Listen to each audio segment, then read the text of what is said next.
pessoas. Eu estou aqui de novo recebendo vocês para discussão de coisas importantes para a saúde mental, para os relacionamentos de casais e questões que afetam a sexualidade das pessoas. Hoje, aqui com a Camille Borges do Impassex, o Instituto Paulista de Sexualidade, que conduz esse programa, nós temos uma convidada, Angra Almeida, que vai conversar sobre ela vai conversar sobre algumas coisas importantes. Ela também é psicóloga. Vocês já sabem que essa é uma proposta nossa de trazer os assuntos relacionados a casais, à sexualidade, à saúde mental e de uma perspectiva científica a partir da psicologia.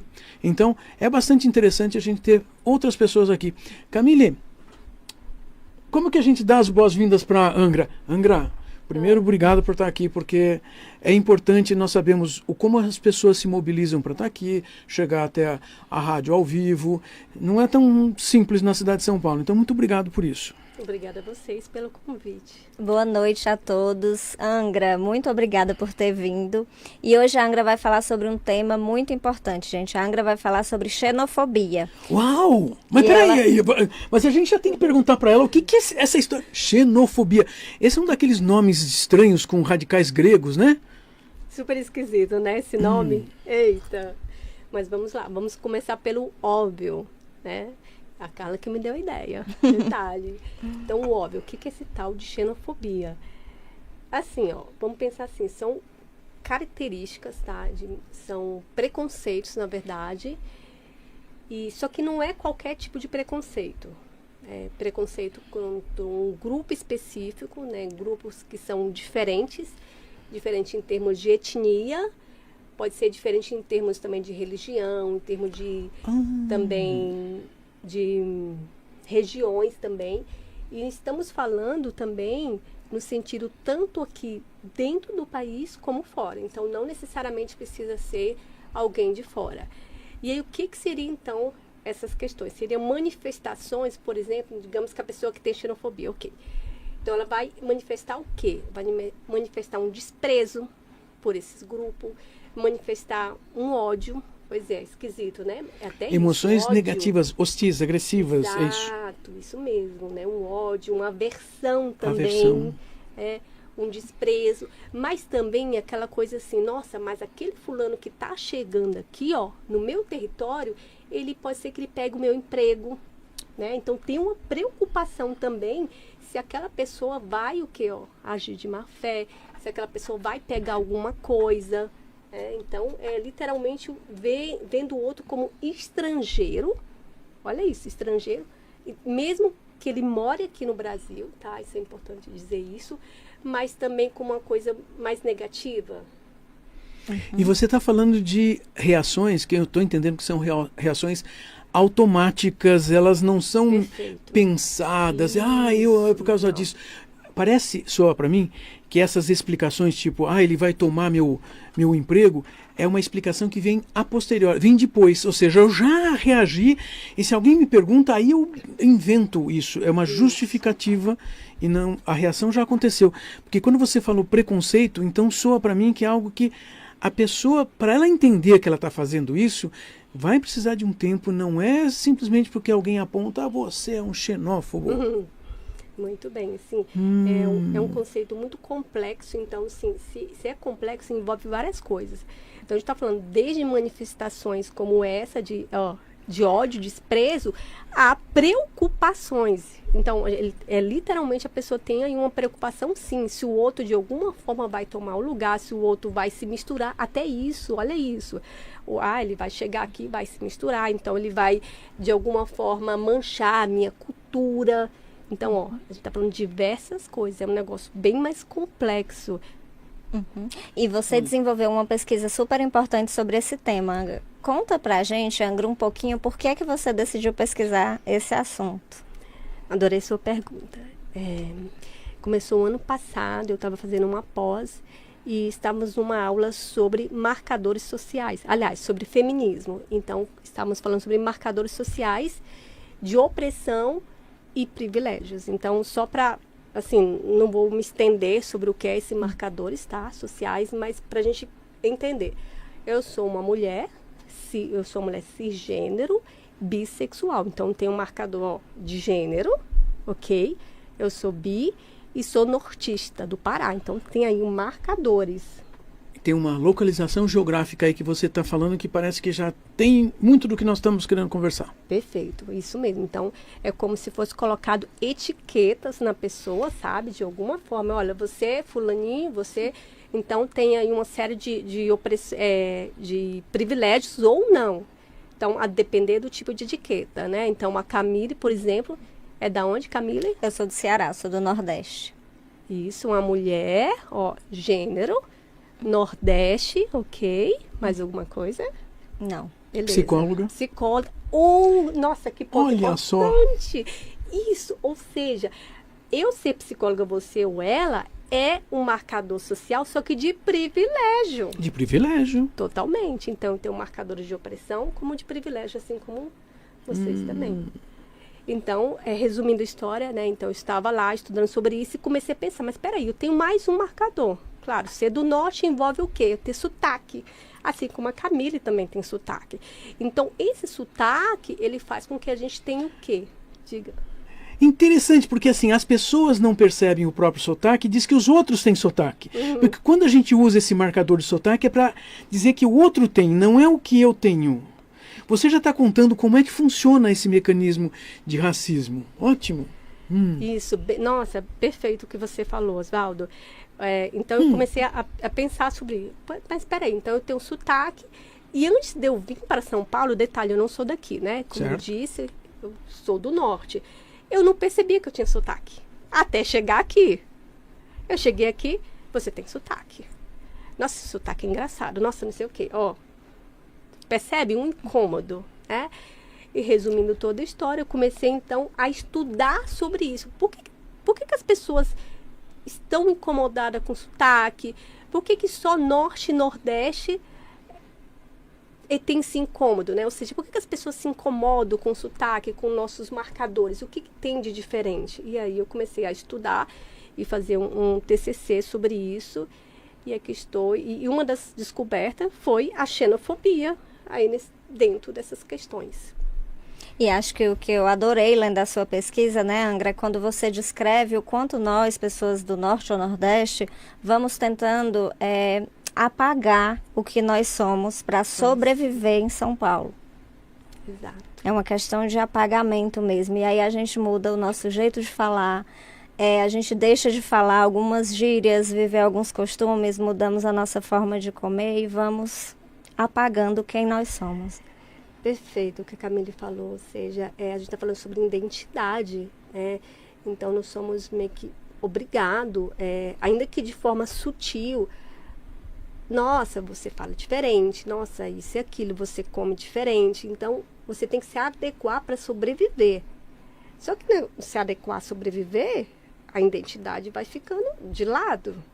Está falando do quê? Novamente lá do marcador social, opressão. Então, diga. Então, já está com um olhar de quem tem coisa. Não, é que você está contando como é que um grupo é mobilizado de tal forma através de expressões que são emocionais, que você falou, ódio, ansiedades, medos. E aí a gente transforma o outro como sendo o invasor, a não ser que ele comece a se mimetizar para se adaptar, para ser igual, porque aí nós vamos chamar assim, nós vamos rejeitá-lo menos.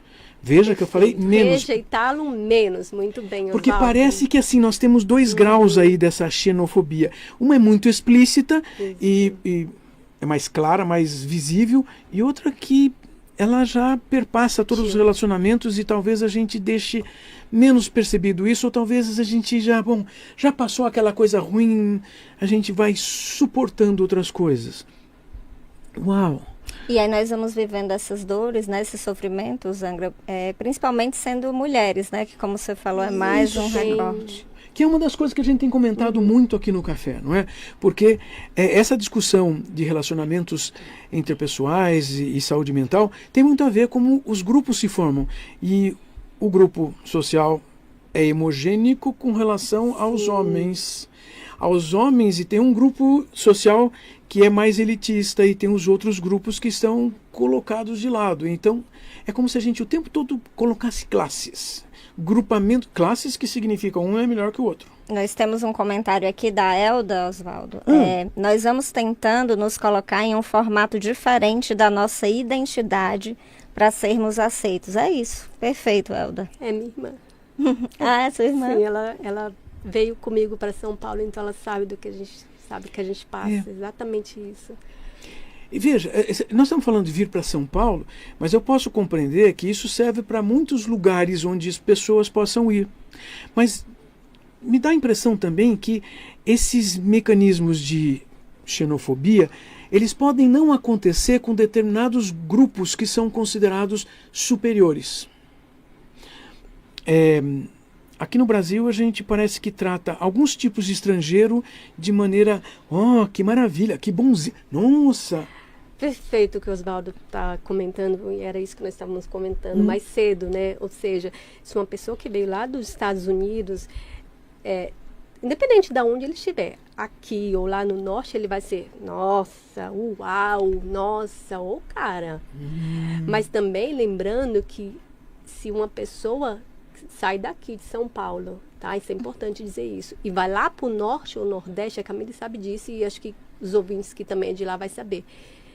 É almejado, é aquela coisa assim, nossa, você veio de São Paulo, né? A gente está falando do quê? Do estereótipo que São Paulo é superior. A gente está falando de um estereótipo, inclusive, muito antigo. A gente está falando de estereótipo do Sudeste, do Sul, mas também da branquitude, em relação ao Norte e o Nordeste. Está falando de estereótipos tão antigos. Quanto... E é interessante que assim, nós três temos sobrenomes europeus, quer dizer, pelo menos ibéricos, né, portugueses. E é interessante porque isso é só uma parte, porque o que você está falando é que existem mesclas, existem histórias, momentos históricos diferentes de cada lugar do país, que vai fazer com que algumas pessoas sejam desconsideradas, desclassificadas. Não basta ter um sobrenome europeu. Tem todo um contingente histórico, mescla de etnias, de grupos, é isso? Perfeito. Que bom que você tocou nesse assunto. Ou seja, ele está falando do quê? Ele está falando de característica que a pessoa tem. Diga. A característica. Isso. Existem algumas características que talvez as pessoas possam estar usando para dizer que sim ou que não, que gosta ou que não gosta. É assim que a gente discrimina. Isso, literalmente, né? Então a gente está falando, se a gente pensar lá naqueles marcadores sociais que a gente estava comentando, lembra das etiquetas? Então vamos lá, né? Eu sou mulher do norte, tenho determinadas características. Eu tenho os olhos escuros, né? Tenho o jeito do nariz, o cabelo, né? O sotaque. Então são características que vai colocar a pessoa em uma posição de inferioridade ou não. Mas a gente não está falando que é algo escolhido. Eu não escolhi, a Camille não escolheu, não é sobre isso. É algo que é intrínseco dentro da sociedade, da cultura. E aí, a partir dessa cultura, a pessoa vai receber mais privilégio. Ou seja, o que é esse privilégio, Angra? Vamos pensar numa porta, né? Vamos pensar assim, ó. Imagina um portão enorme, onde a pessoa branca do Sul e do Sudeste... Claro, a gente está falando de estereótipos, tá? Não necessariamente a pessoa é melhor ou pior. E aí, ela vai ter um portão enorme que vai, sabe, ó, várias oportunidades. Então, ela, assim, vai ter uma oportunidade atrás da outra. Agora, a pessoa que é do Norte ou do Nordeste, né, que tem essas características, como eu falei, físicas, assim como a Camille também, não vai ter um portão, vai ter uma portinha, a dependendo do local, sabe, uma janelinha ou algo bem pequeno para ela passar. E se for em São Paulo, isso vai ser mais estreito ainda. Por quê? Porque a gente está falando de características que vão dar ou não privilégio. E no nosso caso, mais opressão. Ou seja, o nordestino ou o nortista, eu digo o nordestino um pouco mais, né? Porque eu acho que a xenofobia ela é mais característica no sentido de vamos pensar assim, o norte ele é mais visto. Então, quer dizer, o Nordeste é mais visto e o norte não. É aquela coisa assim, opa, onde que fica? Tanto que as pessoas confundem. Tu é da onde? Norte, Nordeste? É tudo a mesma coisa, né? Não, gente, não é a mesma coisa. Mas então tem essa confusão, ainda tem isso também. Né? Nossa, você está contando de um jeito que várias assim, coisas, é né? mais do que a Eita. gente está só falando. Assim, existe até uma desclassificação do tipo, nem sei de onde você pode estar vindo. A própria forma como se referem, né, a nós, todos que estão lá em cima, né? Tudo Uma norte, vez eu nordeste. ouvi uma pessoa me perguntando, Camila, eu sou do Sul e eu não sou gaúcho, mas as pessoas me chamam de gaúcho. Qual é a diferença entre, vocês são do Norte, eu não sou gaúcho? Aí eu falei, a diferença é como olham para você falando o que é ser gaúcho. Quem é o gaúcho? É o que gosta de churrasco, é o que faz isso, é o que faz aquilo. Os E marcadores quem é você do falava. Norte? Marcadores Do de Norte, lá em cima, é o Lá em quê? cima. É o que fala estranho. E aí vem uma série de ideias, né? É o exótico, é É o o que mora no diferente. mato, né? E parece uma coisa assim muito boba que eu tô falando agora, mas eu escuto ainda hoje, quando eu vou para lá, quer dizer, enfim, que eu sou de lá, poxa, mas você tem casa lá? Você vive no mato? Como é que é? Então, gente, Norte tem casa, né? Então tem essa invisibilidade e quando não é, e quando é visível, é como se fosse aquela floresta exuberante de exóticos, selvagem, etc, né? E o Nordeste ele é um pouco mais visto, né? Segundo as pesquisas que eu estava estudando, né? Só que também tem os estereótipos, né? A Camille pode falar um pouco melhor dos estereótipos que ela acaba escutando, né? Mas eu escutava bastante as minhas amigas, aliás, eu tenho várias amigas do Nordeste, viu?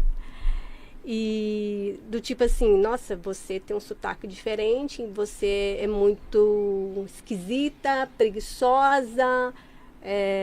A própria não- forma que as novelas nos Nossa, retratam, novelas, né? Camila mesmo, Camille, novela. Nossa, perfeito esse aspecto. Novela, TV, então ele descreve o nosso grupo, tanto o Norte como o Nordeste. E só lembrando que eu não estou falando de estados porque não dá tempo. Mas o ideal era falar de cada estado, tá? Descreve a gente de outra forma, é como se fosse assim, todo mundo dentro da mesma peneira, né? Então, fulano é baiano, então é preguiçoso. Fulano é da onde, então é exótico, né? E só que quando isso é feito, esse estereótipo, quando a pessoa é colocada só dentro dessa caixinha, o que ocorre é que a pessoa é tirada a humanidade da pessoa. Não é mais um ser humano. É aquela pessoa da outra tribo. E nem estou falando de tribo de índio, tá? Não, é outra tribo, é o inimigo, É o o outro. inimigo, é o outro. exato. E é onde complica mais, porque aqui a gente está falando só do geral. Mas o que é explícito, né? Ou seja, o que é, aliás, velado. E aí, o dia a dia? Complica um pouco mais.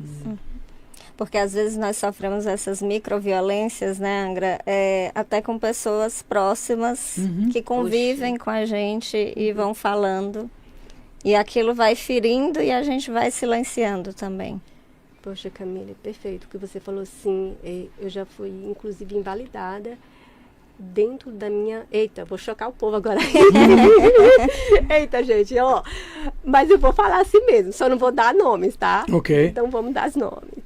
Ok, e eu sei que não foi de propósito, mas eu já fui invalidada dentro da minha própria terapia. Uma terapeuta daqui, e eu amo ela, sabe, eu gosto bastante, mas foi coisas assim muito... de não compreender a minha cultura e falas assim muito xenofóbicas, que na hora eu fiquei impactada, eu acho que eu me lembro que não tive nem tanta reação, sabe? E eu tenho certeza que não foi de propósito. Então, uma coisa aqui que é importante falar sobre xenofobia é: muitas pessoas não têm consciência que estão sendo xenofóbicas. As pessoas não têm essa consciência, a maioria não tem. Isso é importante. E às vezes não é nós de também não aprendemos a identificar que estamos sofrendo violência, né? Às vezes alguém do Norte ou Nordeste fala, eu moro em São Paulo e eu não sofro violência. Essa pessoa provavelmente não percebe, mas ela sofre sim, porque a gente vai mudando a nossa forma até de falar. Nós recebemos vários comentários aqui. Eita, Oswaldo. então conta aí, Vai os dar comentários tempo são ou não? importantes. Eita! Isso é Traga bom. alguns aí. A Marcela falou sobre o quanto essas etiquetas, né, que a Angra estava dizendo, vêm carregadas de significados. A Raquel falou sobre o estereótipo da superioridade, percebo muito isso. O quanto desconsideramos também questões culturais. A Raquel também falou sobre o quanto é importante falar sobre isso.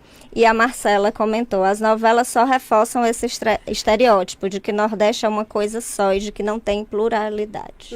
Perfeito. Eu estava pensando, Camille, Angra, como é que ficam esses estereótipos, essas condições xenofóbicas nos relacionamentos interpessoais, inclusive nos relacionamentos afetivos. Porque me lembro de um paciente falando assim, nossa, ela é do Maranhão, tem um sotaque tão engraçadinho. E eu olhava para ele assim, pensava, assim, ele está falando no sotaque, ele quer dizer que ele gosta, mas, sabe, a sensação é de que ele ainda estava tentando lidar com aquela situação e ficou feio, assim, ou seja, ele não estava contando uma coisa que ele pudesse dizer assim, sei lá, que gostava pura e simplesmente, ele estava qualificando de uma maneira diferente dele. E olha que